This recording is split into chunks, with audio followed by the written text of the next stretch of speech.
Now, according to the wokety woke folk on the left, your flag is racist. Well, if you have a flag and you happen to be a Western civilization, a Western culture, your flag is inherently racist. Now, to hell with the fact that you may have helped to free the slaves by abolishing slavery, i.e. England, i.e. the United States.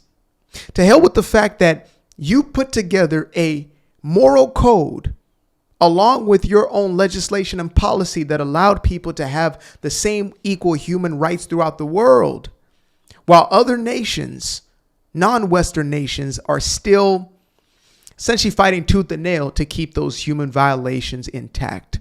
To hell with the fact that you may have done everything in your power to eradicate discrimination. Hell, you may have gone as far as to create policies that favor those who were once discriminated or essentially claimed to have been discriminated against.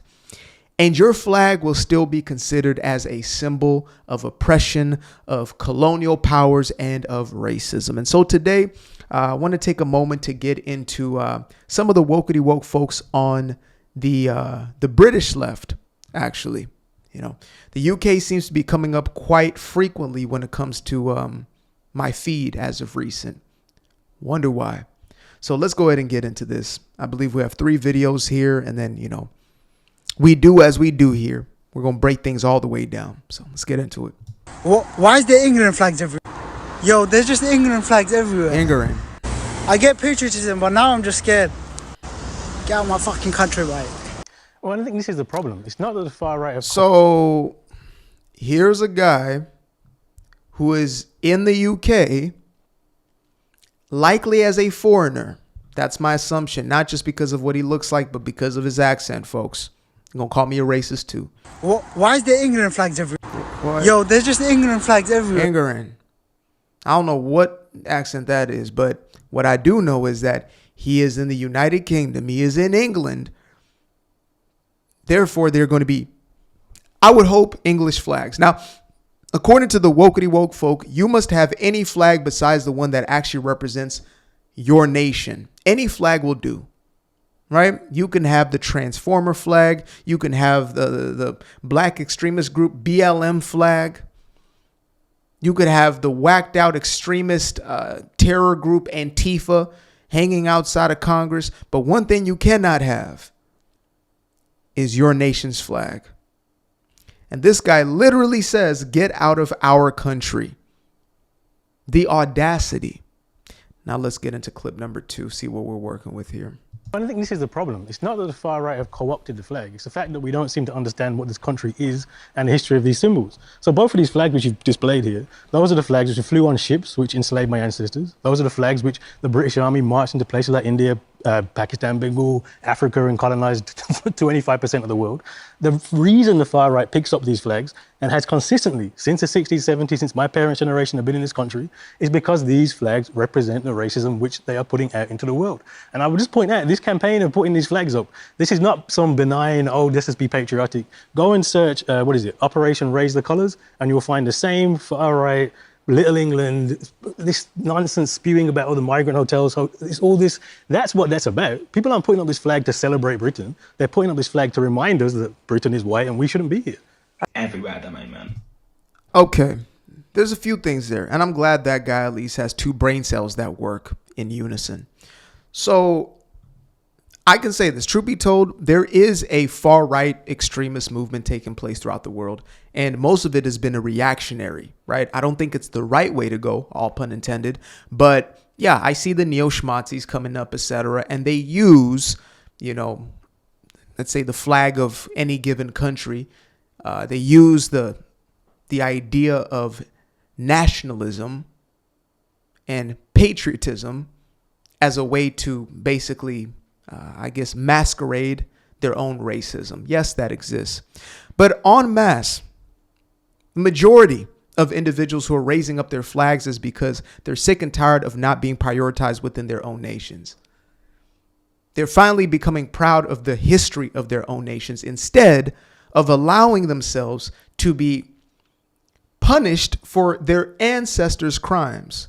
You see, if we had to go off of this equation of you must pay for your ancestors' crimes. Every human being alive today would have a heavy burden because of what grandmama and granddaddy did. Simple as that. We want to talk about slavery. You've got it in your lineage. Somebody in your family was either standing up for slavery or had slaves themselves. Now, surprise, surprise, America just so happens to be one of those nations that fought to abolish the idea of slavery.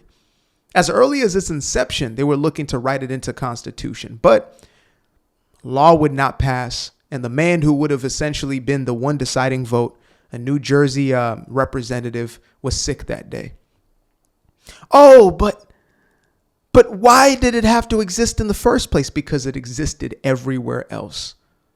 In Africa, in Asia, in the Middle East, or in the Arabic, Arabic League, Arabic Union, Arabic nations, the Ottoman, the Mongols,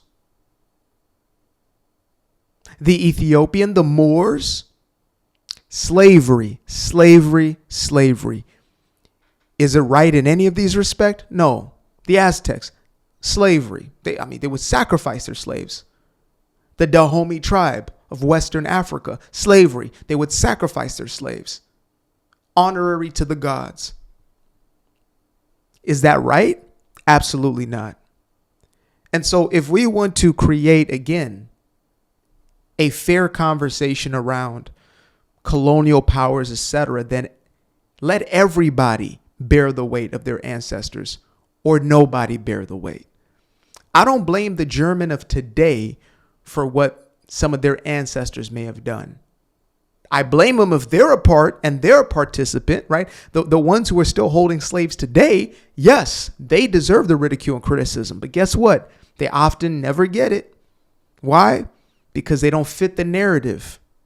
Because they happen to not be the white people who are constantly held up as the image of the slaver and the colonizer. Now, contrary to most belief, slavery was never on the basis of race. It was on the basis of economics, unfortunately. Colonization was never on the basis of race. It was on the basis of power. Tribalism. But that concept can't seem to make its way fully into the psyches of most individuals who are so given to this mentality, who are so self-victimized. Maybe, just maybe, it is possible for people to have, I don't know, us versus them mentalities, even if they share the same skin color. Because most of these people have never been to, a majority of Africa. Whether you're in Nigeria or whether you were in Zimbabwe. And you have tribe against tribe. People will look the exact same who don't even see each other as the same. It was never about race. It became about race as, a byproduct per se. And I'll never discredit that aspect. That there are those nefarious characters and individuals who are looking to, to externalize their hatred. But that's found on both sides. Black, white, anywhere in between. So let's go ahead and get into this last clip. Let's see what we got. It's going to be a bit of a lengthy one. And I am a proud Brit, despite this nation's history and many problems. But I do find any displays of patriotism that include the Union Jack or the St. George's Cross, the England flag, kind of distressing. And from my experience, this isn't an uncommon feeling amongst marginalised racial and ethnic groups in the UK. A key reason for this is the extent to which racist and xenophobic far-right individuals and groups use this flag to disguise their bigotry as patriotic pride. If I had £1 for every time someone was racist towards me online who had the Union Jack in their bio, I'd be pretty wealthy. The flag is also a common symbol of British nationalism, which is often unkind and threatening to racial and ethnic minorities here. It's also a reminder of Britain's dark colonial history. I'm not saying that the flag is inherently racist or xenophobic, or that it's even insensitive to fly the flag with sincere feelings of pride. But it's important to recognise that many of us have an uncomfortable, painful relationship with patriotic imagery. And that doesn't make us any less British. Hope that helps. Bye.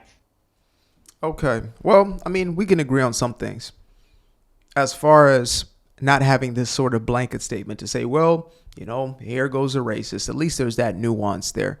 But again, there's this fixation of the patriotic aspect, which again is oftentimes reactionary. It's oftentimes, due to people feeling as if they are deprioritized within their own nation, right? When there is a demoralizing that is oftentimes a byproduct of that. Now, racist exists in every space, sector, culture, ethnicity, color, you name it. And I'm not for it. I don't stand for it. I despise a white supremacist. I despise a neo-schmazi as much as I despise a black supremacist. I despise the Christian hater as much as the Jew hater, as much as, the hater of the secular, the non-believer. To hate them just based on that and that alone. Now, I can have a disdain and even a hatred for some of the ideas that you espouse and how dangerous they may be and the behavior that you engage with. But to just put you in the box because of what you are in essence, contrary to some people's belief out there, because I criticize black culture, or, ideology such as leftist ideology or, Islam and things of that nature, doesn't mean I hate these people. It means that I despise the ideology that is detrimental to the individual as well as those around them. That has put us in a compromised place as human beings that is regressive in its nature. I despise those ideologies and I despise the behaviors that, follow suit. But to force me to hate you, the individual, that's honestly a waste of energy, time, and attention. And especially to hate you on the basis of what you look like. It's beneath me. I think it's beneath all of us. I think we need to get over it. We can have criticisms. We can say, well, those people are acting in those ways. And, these are the cultures that they're, that are manifesting. And these are the behaviors manifesting. I want nothing to do with that. That's your right. That's your absolute right. To believe that these people don't deserve to exist or whatever it is. No, I'm not going to go with that. But as far as a flag and what it represents, I would believe it's solidarity of the people who stand under that flag. You can raise your flag with pride. And if there are those who don't want you to and they, are not willing to claim you, whatever. Some people say, oh, you just want the white man to accept you. He's never going to accept you. And I said, I never got into this for anybody to accept me. I could give less of a damn who accepts me and who doesn't. I accept me. God has accepted me. God created me. That's all the acceptance and approval and validation I've ever needed. But let's not get it twisted. A person raising up their flag could very well mean they're standing up for the thing that you're enjoying currently. The reason why you're able to go from whatever nation you came from or your ancestors came from, where they came from, and have an opportunity here is because of what that flag represents, period. Appreciate you guys for tuning in. Now, if you'd like to stay around, make sure to click that little subscribe button down there, or you can show some love by going to the description below and clicking on the button titled Buy Me a Coffee. Leave a little something there, or click on the Cash App. Leave a little something here. Till the next time, peace. Aquarius. Where? I've been up for hours, I've been up for days, you. Staring at the ceiling, I've been counting strays, you. I've been in my feelings, I've been out of mind. I've been getting visions of the other kind. I've been up for weeks. I'm in the count of blessings over count of sheep. I can never be the type to limit when it comes to me. I used to be the pleaser for the people I ain't even need.